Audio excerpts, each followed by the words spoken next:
প্রিয় ভিউয়ার্স আসসালামু আলাইকুম। আশা করছি ভালো আছেন। আলহামদুলিল্লাহ আমিও ভালো আছি। তো এই তো আজকে রান্নাটা বসিয়ে দিলাম।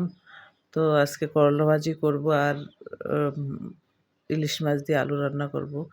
আজকে মানে রান্না করার কিছুই ছিল না। তো এটা দিয়েই আজকে চালাবো। তো দিয়ে দিলাম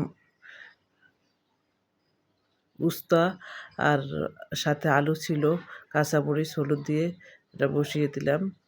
তো এটা হচ্ছে।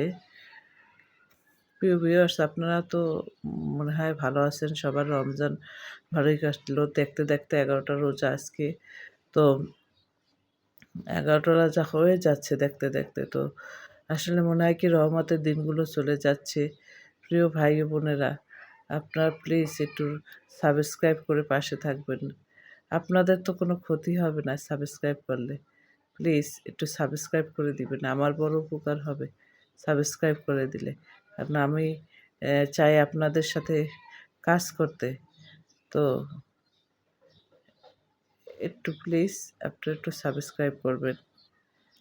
তো এই তো আমার ছেলেটা ভাত খাবে। তো ওই তো মাছ দিয়ে ভাতটা মাখিয়ে দিলাম। তো আমি এই তো এটারে ভালো করে ভাজা করে নিচ্ছি।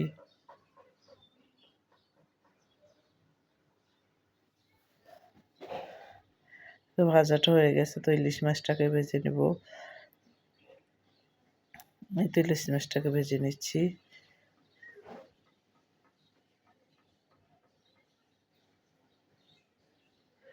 ইলিশ মাছটাকে উল্টে পাল্টে ভেজে নিচ্ছি।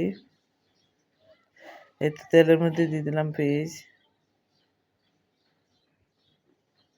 লবণ,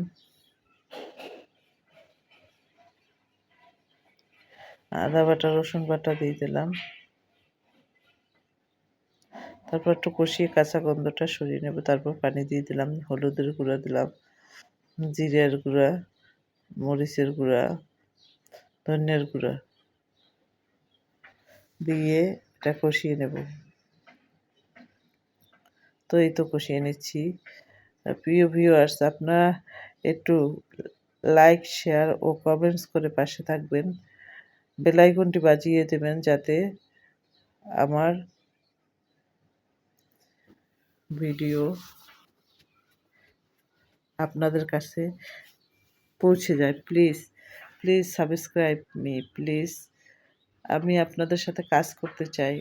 আমার ভুল ত্রুটি ক্ষমার চোখে দেখে সাবস্ক্রাইব করবেন। এই তো আলুটা রান্না করে নিচ্ছি। তো ছেলেটার পরীক্ষা চলে। ছেলেটার শরীর ভালো নয়। ১ম পরীক্ষা দিতে পারে নাই, এত অসুস্থ। তো হাসপাতালে নেয়া লাগছে আমার ছেলেকে। তো তারপরও আপনাদের সাথে মানে বন্ধুত্ব রাখার জন্য আমি ভিডিও ছাড়তেছি, ভিডিও দিচ্ছি। যদি প্লিজ আপনাদের কারো কোনো ক্ষতি হবে না যদি সাবস্ক্রাইব করেন। সাবস্ক্রাইব করে যদি পাশে থাকেন। তো এই তো দিয়ে দিলাম ঝোল। তো এই তো ঝোলটা বলক আসছে। তো দিয়ে দিলাম মাছ দিয়ে দিলাম। তো এই তো হয়ে আসছে। মানে এতো বন্ধ করে দিলাম। ঝোলটা হয়ে আসছে। আমি এই তো শেষ। আল্লাহ হাফেজ।